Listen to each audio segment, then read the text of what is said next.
Non. Souris. Plus haut le rouleau.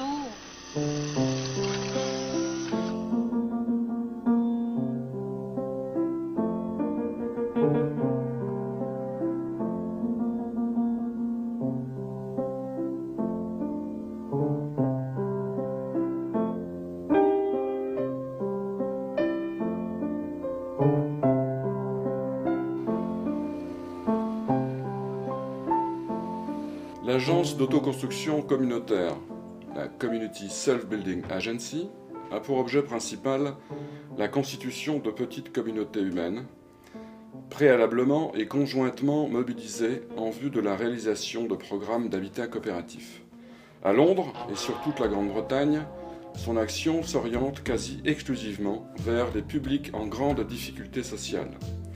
Jeunes issus des BAM, Black Asian Minority Ethnic, chômeurs de longue durée, sortant de prison, anciens combattants sans domicile fixe, mères célibataires avec enfants à charge, population confrontée, parmi d'autres préoccupations, à la difficulté d'obtenir un logement abordable. Mais la démarche entreprise par l'agence ne se limite pas, si l'on peut dire, au seul projet immobilier. Il n'est pas seulement question de tenter de répondre au grave manque de logements populaires qui sévit en Grande-Bretagne. Pour les responsables de cette charity, qui dans leur démarche tentent de mobiliser les bailleurs sociaux Housing Association et les autorités locales britanniques, il s'agit de faire en sorte que chaque membre de la communauté coopérative vive sa participation au projet commun comme un moment qui lui sera profitable tout au long de son existence. Mieux, ce moment devra rester à jamais gravé dans le parcours personnel de chaque individu impliqué dans la démarche coopérative et devra l'accompagner pour le restant de son existence. Il apparaît ici que la valeur humaine du projet individuel et collectif entrepris n'est pas réductible à sa seule dimension immobilière. Il est bien question de refaire son intérieur, dans les deux sens de la formule. Refaire l'intérieur de son habitation dans toutes les composantes techniques de l'acte de construire. Entreprise redoutable, complexe, parsemée d'embûches, mais également et surtout de reprendre confiance en soi, de prendre conscience de tout son potentiel jusqu'ici ignoré par soi et par les autres. Le mot anglais utilisé pour la circonstance est « self-esteem », l'estime de soi. Comme l'explique Stella Clark, la présidente fondatrice de la Community Self-Building Agency, pour réussir dans la vie, il faut avoir confiance en soi. C'est très important. Si tu veux grandir en tant que personne, il faut avoir confiance en toi.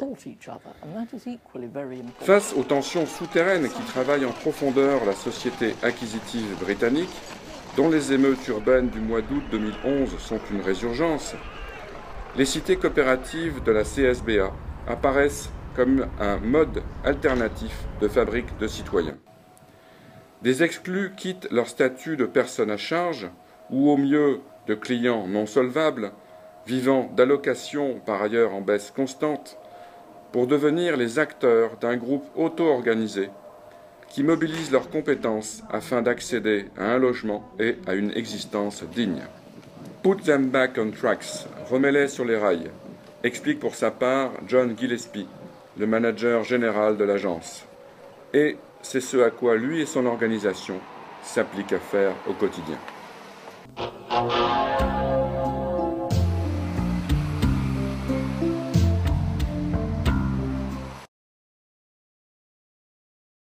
Nous avons créé l'agence pour aider les gens qui n'avaient ni logement ni travail. Ce qui motive le plus notre public, c'est d'avoir son propre logement. Nous avons commencé notre action au milieu des années 80 avec un groupe de jeunes de cultures et d'origines très diverses. Certains n'avaient pas de travail ou n'avaient pas travaillé depuis 3 ans. Ils se sont regroupés, ils se sont soudés et ils ont formé un groupe jusqu'à devenir une véritable équipe. Ce fut le point de départ et c'est très important de le rappeler. C'est très difficile pour les jeunes d'aller vers les autorités locales pour demander un logement. À l'époque, beaucoup de jeunes manifestaient violemment. Ils renversaient les véhicules de police. Parce que j'ai été membre d'associations de soutien au logement social, je savais qu'ils ne pouvaient pas s'en sortir seuls et sans argent. Alors pourquoi ne pas utiliser leur force, leur énergie pour construire un logement? Pourquoi ne pas leur faire construire eux-mêmes leur logement? À la CSBA, on a dit « on y va » et on a mis en place des structures. C'est comme cela que nous avons commencé. Sur toutes ces années, il y a eu des groupes de personnes plus ou moins jeunes, plus ou moins vieux. Ils venaient de différents endroits d'Angleterre, vivaient dans des sortes de HLM. Et il n'était pas toujours facile à vivre. Avec certains voisins, tu ne peux pas avoir une vie privée. Les gens interfèrent dans la vie des uns des autres. Mais au final, ils ont quitté leur HLM et se sont regroupés pour construire leur propre logement.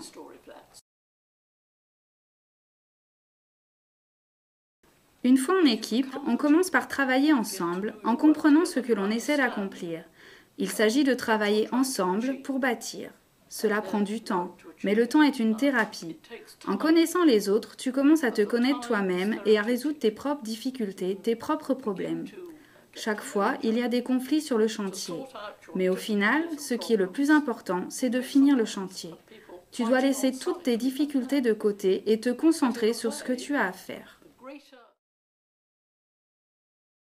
Un autoconstructeur nous a dit que c'était la première fois qu'il pouvait compter sur ses voisins pour garder ses enfants quand il était retenu au travail, et ce n'était pas possible avant. Un autre jeune a pu montrer à sa mère, qui venait lui rendre visite, le logement qu'il avait construit de ses propres mains, alors qu'elle pensait qu'il était incapable de faire quoi que ce soit. Tout ça motive les gens à poursuivre leurs efforts. On peut presque dire que le résultat est positif à chaque fois. De plus, il est extrêmement rare que des personnes ne trouvent pas de travail à l'issue d'un chantier.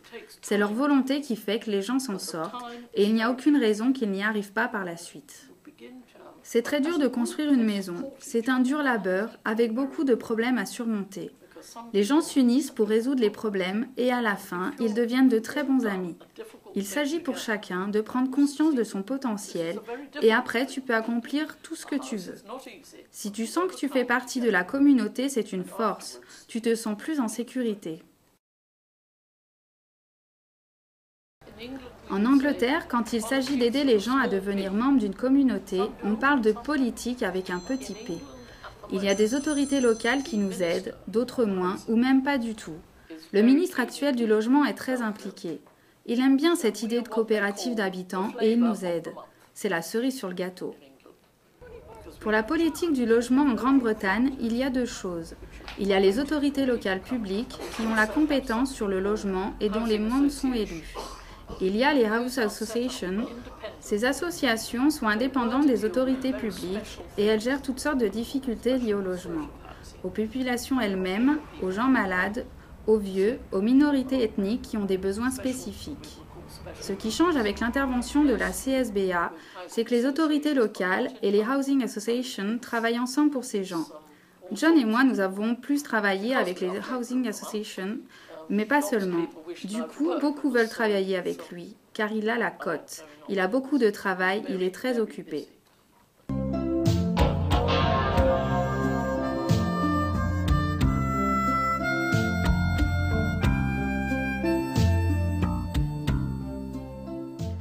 Dans quel contexte économique et social évolue la CSBA à Londres? Selon quelles modalités le secteur de l'habitat impacte-t-il ses activités et stratégies? Il est utile de rappeler ici quelques données clés de ce contexte. À Londres, le prix des habitations a constamment augmenté depuis 40 ans, jusqu'à l'effondrement du marché financier en 2008. Le prix des habitations a été multiplié par 7 entre 1969 et 2009. Inversement, la part du secteur locatif social communal n'a cessé de se réduire, enregistrant une baisse significative de 43% à partir de 1991. À partir de 1981, Margaret Thatcher met en vente 2 millions de logements sociaux communaux. C'est la politique du right to buy. Cette démarche, qui vise à faire de chaque citoyen britannique un propriétaire, doublé d'un actionnaire, opère une rupture radicale avec les mécanismes précédents de socialisation du logement. En outre, depuis le début des années 90, les mairies d'arrondissement de Londres ont stoppé toute nouvelle construction de logements sociaux. Certaines mairies d'arrondissement n'ont désormais plus aucun parc locatif social. Le coût du logement à Londres est le plus cher de toute l'Angleterre, tout type de propriété confondu, soit en moyenne 80 livres par semaine pour un logement social, 180 livres par semaine pour une location privée et 305 livres par semaine pour un accédant à la propriété. Poursuivant son combat contre le pouvoir municipal, Margaret Thatcher fait transférer la propriété de 350 000 logements sociaux municipaux au Housing Association. Tony Blair en fera de même dans son livre vert de 2000 sur le logement social. Nées au début des années 60, ces minuscules organisations caritatives issues de l'église anglicane sont devenues 40 ans plus tard de très grosses machines à loger. La périphérie est devenue le centre.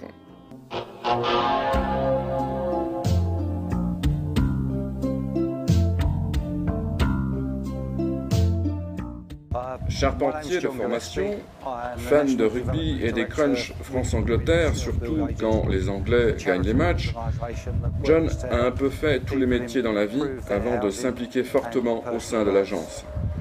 John est la générosité faite homme dans son investissement personnel au sein de la CSBA et dans la vie de tous les jours. Après une période 2009-2010 de relatifs creux professionnels, John Gillespie et la Community Self Building Agency voient affluer les commandes en provenance des autorités locales et des bailleurs sociaux dans la perspective de réaliser de multiples projets coopératifs en autoconstruction accompagnés à Bristol, sur le site de Saint-Just-Roseland en Cornouailles. D'autres opérations coopératives sont également programmées sur Portsmouth, Eastleigh, Plymouth, Rochdale, Banbury. Initialement, il s'agissait d'un groupe de personnes qui avaient décidé d'entreprendre ensemble un projet immobilier sur un site très pauvre et relativement peu spacieux. Ils vivaient tous à Brixton et voulaient rester sur le quartier. C'est un endroit réellement pauvre. Il y avait des bâtiments vétustes, mais du coup, il y avait aussi quelque chose à faire sur ce site. À l'origine, le groupe s'est constitué autour de 3-4 personnes qui ont eu l'idée de départ. Ils ont communiqué sur leur projet, ils en ont parlé autour d'eux. À la fin, on s'est retrouvé avec un groupe de 13 à 14 familles. Toutefois, le projet a pris du retard, les délais étaient trop longs pour certaines familles. Par conséquent, le groupe n'était pas définitif. Il a varié entre 6 et 12 personnes.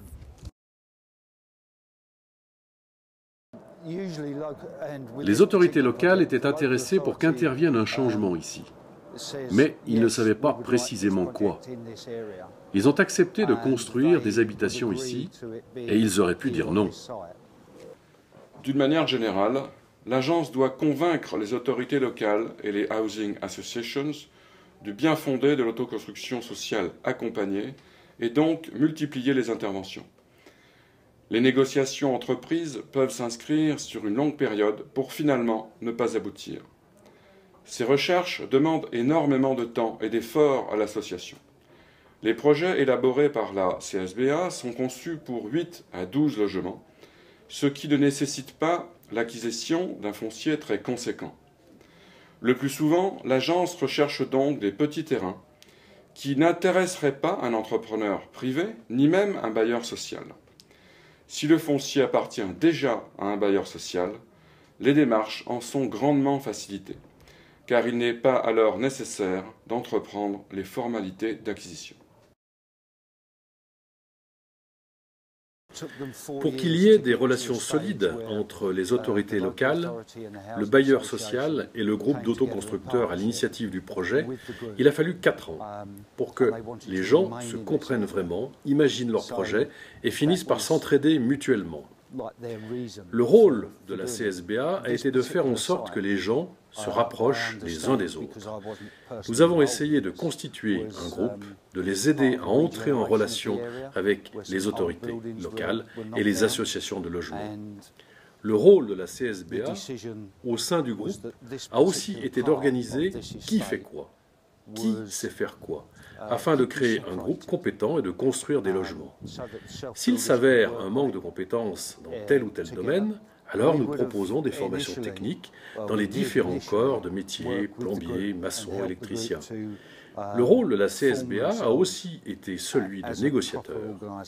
Nous nous sommes efforcés de faire en sorte que ni l'association de logement, ni les autorités locales n'imposent le travail qui devait être fait, mais que le groupe de personnes qui avaient pensé le projet s'auto-organise, réalise les choses comme elles souhaitaient le faire dès l'origine du projet.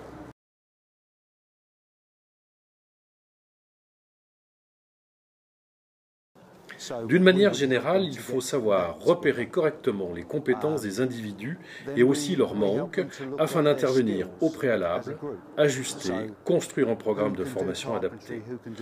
La CSBA fait en sorte que les membres du groupe contractualisent une action de formation technique avec des lycées techniques. Ces formations donnent lieu à des processus de certification préalables à la construction dans les domaines de la formation suivie. Il existe des centres de formation technique pour parfaire les compétences des autoconstructeurs. Notamment, il y en a un à proximité du quartier, au sud de Brixton. Les personnes du groupe coopératif y ont eu accès. Il existe aussi des cours du soir. La Community Self-Building Agency recense et sélectionne les autoconstructeurs. Elle les présente à la Housing Association, aux maîtres d'œuvre et au lycée technique. En cas de difficulté avec l'un des participants, l'agence est tenue pour responsable. Il arrive que le responsable du chantier, le support worker, soit appelé par le lycée pour un problème de discipline avec l'un des autoconstructeurs en formation. Le support worker se déplace alors pour régler le conflit. L'agence met tout en œuvre pour que le programme immobilier puisse s'achever. Sans son intervention, il serait impossible de mener à leur terme des programmes immobiliers avec ce type de public de jeunes adultes. Le lycée et le maître d'œuvre entretiennent des relations sur le mode professeur à élève ou employeur à employé avec chacun des autoconstructeurs. La Community Self-Building Agency est le seul acteur qui appréhende le groupe comme tel et non juste comme un agrégat d'individus.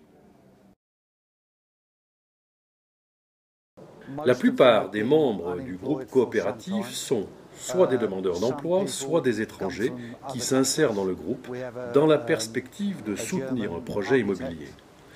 Je donnerai quelques exemples de personnes qui ont, dès le départ, participé à un programme coopératif. Une femme qui a fait le même travail que moi à la CSBA jusqu'à ce qu'elle obtienne un diplôme et qu'elle trouve un emploi stable. Un homme qui n'avait connu jusqu'ici que des emplois précaires a trouvé un poste d'enseignant dans une école primaire et un emploi stable. Dans le groupe d'autoconstructeurs, il se trouve qu'il y avait une femme architecte. Elle a su, de son côté, entamer le dialogue avec le bailleur social et les autorités locales. Elle a fait des propositions, notamment pour agrandir l'intérieur des logements et les espaces extérieurs des bâtiments, de telle sorte que les habitants disposent d'un jardin. D'une manière générale, la population avec laquelle nous travaillons, ce sont tous des demandeurs d'emploi, des travailleurs précaires ou des personnes étrangères.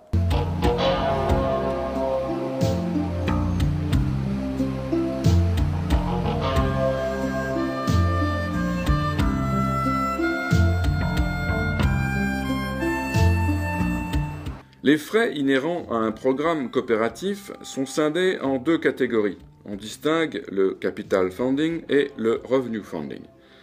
Le capital funding nécessaire à l'acquisition du matériel, du foncier, le paiement des travaux aux entreprises extérieures.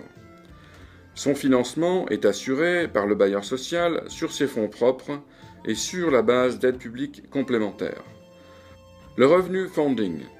Il s'agit de dépenses liées à la vie quotidienne des autoconstructeurs, au paiement des salaires des agents de l'agence, à la formation, à l'acquisition des outils, aux frais inhérents au repas de chantier, à la garde d'enfants. Ces dépenses sont alors financées par des dons en provenance d'autres charities, de fondations ou d'entreprises. Pour un programme immobilier de 14 personnes, seules et sans enfants, la Community Self-Building Agency a évalué ce surcoût social moyen à 60 000 livres sterling, compte non tenu des coûts de formation.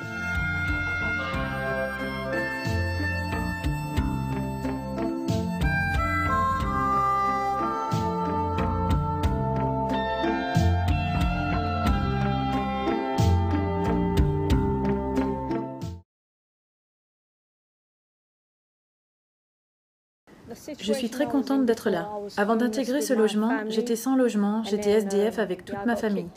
Je dormais là où je pouvais et je ne voulais pas quitter Londres. J'ai entendu parler des projets d'autoconstruction à travers une association. Je me suis renseignée, j'ai tenté ma chance tout simplement et aujourd'hui je suis là. J'ai entendu parler de ce projet début 2008. Je n'ai jamais hésité à foncer pour me lancer dans le projet. Je savais qu'à l'issue de ce programme, ce n'était que du positif pour moi, que j'allais trouver un travail et un toit. Il n'y avait que du bénéfice pour moi. J'avais un copain qui n'a pas donné suite et donc j'ai pris sa place. Oui, j'ai participé dès le début au projet d'autoconstruction. Parfois c'était difficile, parfois non. Il y avait parfois des problèmes. J'ai appris beaucoup de choses dans la construction de mon logement. Auparavant, je vivais chez mes parents. J'ai le projet d'acheter ici. C'est un vrai projet de vie. J'ai 25 ans et je suis né ici. Je vivais chez mes parents ou chez ma copine. Je vis actuellement seul. J'étais dans un foyer. Un de mes copains du foyer m'a dit qu'il y avait un programme qui allait s'ouvrir. Avant le démarrage du projet, ma vie tournait en rond, sans aucune vision sur mon avenir, un peu comme un hamster dans sa roue qui tourne. J'étais dépressive et je n'avais aucune confiance en moi.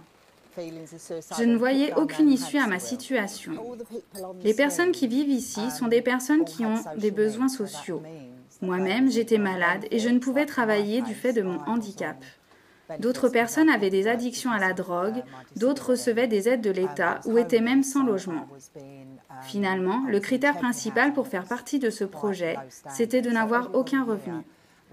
En fait, toutes ces personnes qui vivent là sont des personnes issues de milieux défavorisés. Ma compagne s'est lancée la première dans l'aventure. Nous étions coincés dans un appartement avec une seule chambre avec un enfant. Nous n'avions pas d'issue pour faire évoluer cette situation.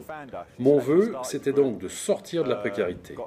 Ma compagne a connu un collègue de John Gillespie, et c'est elle d'abord qui a intégré le groupe. Le projet a démarré en septembre 2006, et j'ai emménagé en mai 2008.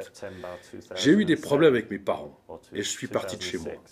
Je me suis retrouvé à dormir sur un canapé chez un de mes amis, puis à la rue. J'ai posé ma candidature pour ce projet-là et j'ai été parmi les 8 chanceux qui ont été retenus sur la centaine des candidatures présentées. Ça m'a donné la chance pour apprendre, être formé, ce qui m'a permis de construire mon propre logement et d'y vivre. En Angleterre, l'accès à un logement est très fastidieux. Il y a des délais de 10 à 12 ans d'attente avant de pouvoir intégrer un logement social. C'est également difficile de pouvoir payer ses études, car en Angleterre, c'est très cher.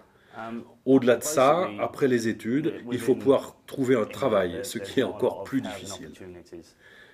S'intégrer aux autres autoconstructeurs, le fait que la CSBA apportait les fonds, m'a permis d'acquérir des compétences pour construire mon propre appartement et par la suite aussi.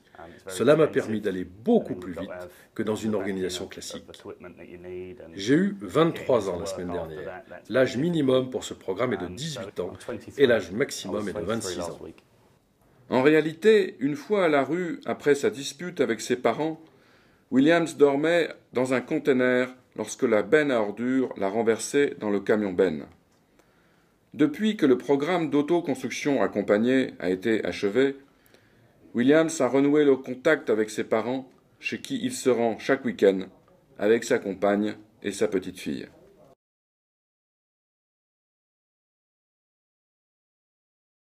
Certains se connaissaient avant que le projet ne démarre. En tant que constructeurs coopérateurs, nous nous entendions tous très bien et nous savions que l'on allait devoir vivre ensemble.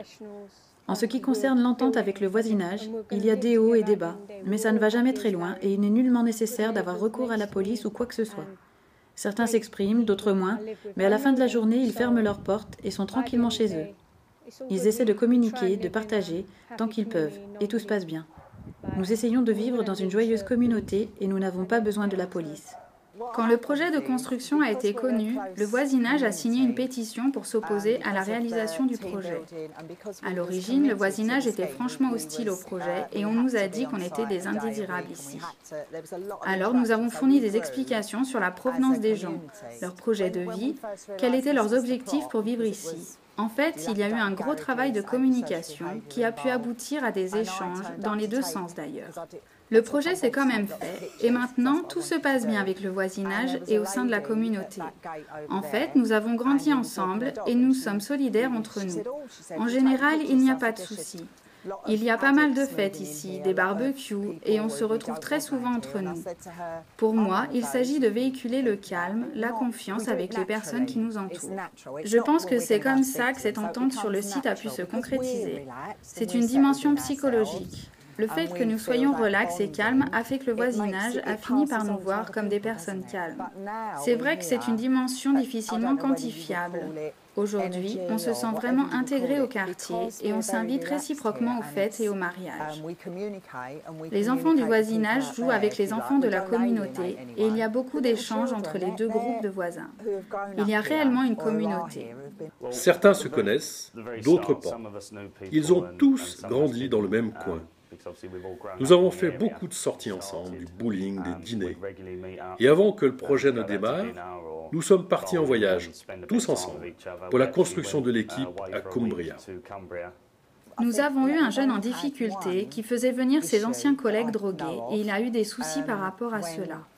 Mais tout a été résolu sans l'intervention de la police. Nous réglons les problèmes au sein de la communauté. S'il y a des problèmes, nous en parlons. Le jeune en question ne fait plus partie de la communauté. À l'origine, il y avait un groupe de 12 personnes, dont une était très dominatrice sur le programme et qui sabotait plus ou moins le travail des autres. Alors, elle a été renvoyée du projet. Une autre personne, une jeune femme qui avait suivi les formations, est partie. Depuis, nous n'avons plus de nouvelles. Elle ne ressentait plus le besoin de participer au projet et de vivre dans son appartement. Au final, les gens se sont retrouvés à 10. Ils ont fait tout le travail et ont construit 12 logements. Compte tenu de ces 2 départs, 2 logements étaient libres. Le bailleur social a attribué ces 2 logements à des personnes sur liste d'attente et ils payent un loyer, normalement, pour vivre ici.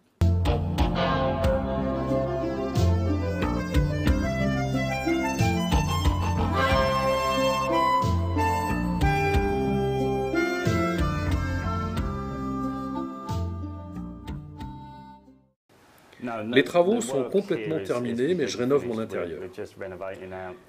J'ai suivi des formations au collège technique en travaux de décoration, en maçonnerie, et chacun est intervenu dans les appartements pour apporter ses compétences. C'est un travail collectif.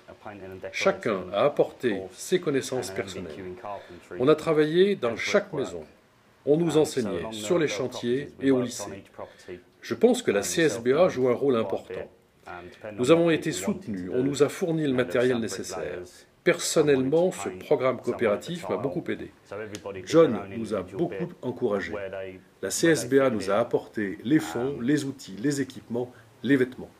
J'ai posé ma candidature pour participer à ce projet. Cela m'a permis de suivre un cursus, une formation qui m'a mené à construire mon propre logement et trouver un travail ensuite, du fait de mes nouvelles qualifications. Pendant le chantier, j'ai travaillé à temps partiel afin de pouvoir construire, travailler et aller à l'école.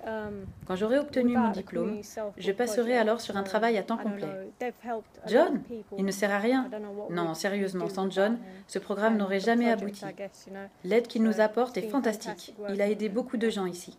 Je travaillais sur des chantiers pour nettoyer par terre, nettoyer les tables. Maintenant, je travaille beaucoup pour des agences qui me trouvent du travail sur le domaine de l'entretien industriel. Je veux acheter et je veux devenir propriétaire. Aujourd'hui, ce programme m'a aidé à reprendre confiance en moi. J'ai aussi pu aider d'autres personnes et apprendre à travailler en groupe. Maintenant, je suis très fière, comme un paon. Ce projet a complètement changé ma vie. Je suis coach de vie. Il ne s'agit pas seulement de vivre sous un toit, mais d'améliorer son niveau de vie et d'aider les autres à améliorer la leur et à acquérir de nouvelles compétences. J'ai l'équivalent du brevet d'État en football. Le Community Center m'a embauché pour enseigner le foot aux jeunes, sachant qu'il y a à proximité beaucoup de terrains de jeu. J'ai eu un emploi de charpentier. Ce sont les constructeurs et le bailleur social qui ont réalisé le gros œuvre. Nous, les habitants, nous avons réalisé tout l'intérieur de la structure. Et non, je n'étais pas payé pendant la construction. Il y avait une personne qui était SDF, sans emploi et sans abri. Maintenant, elle aide et accompagne les jeunes qui sont dans la même situation que lui auparavant. Les gens qui habitent ici étaient tous sans emploi ou n'avaient pas travaillé depuis très longtemps. Soit ils recevaient des aides de l'État, soit ils travaillaient à temps partiel. Ils avaient tous un profil fragile et aucune confiance en eux. Je donnerai l'exemple d'un charpentier qui avait des mains en or, mais qui ne croyait pas en lui. Le fait de travailler sur ce site lui a permis de se rendre compte de toutes ses capacités.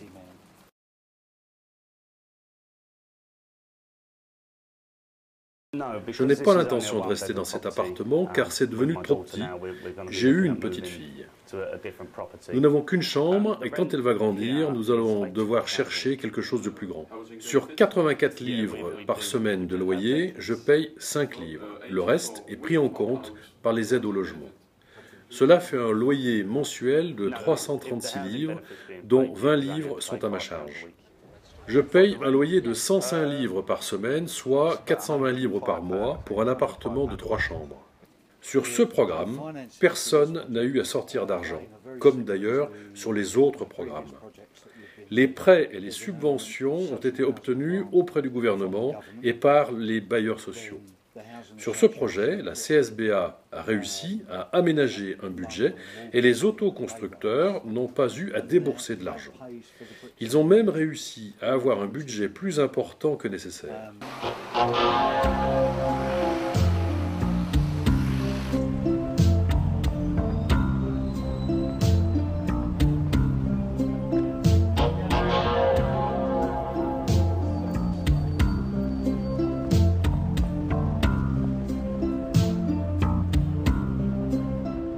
John, tu m'as dit que tu étais particulièrement fier de ce programme. Pourquoi ? Il y a plein de raisons pour lesquelles je suis fier de ce programme. Mais la plus importante est la profondeur des relations, la gentillesse, l'investissement du groupe. Ce qui est important, c'est le lien humain. Ce n'est pas seulement le côté financier de l'opération. La devise de la CSBA, c'est « Aider les gens, c'est aider toi-même ». Une fois l'opération immobilière réalisée, certains habitants paieront un loyer modéré, d'autres achèteront ultérieurement leur maison à un prix bien plus intéressant que celui du marché.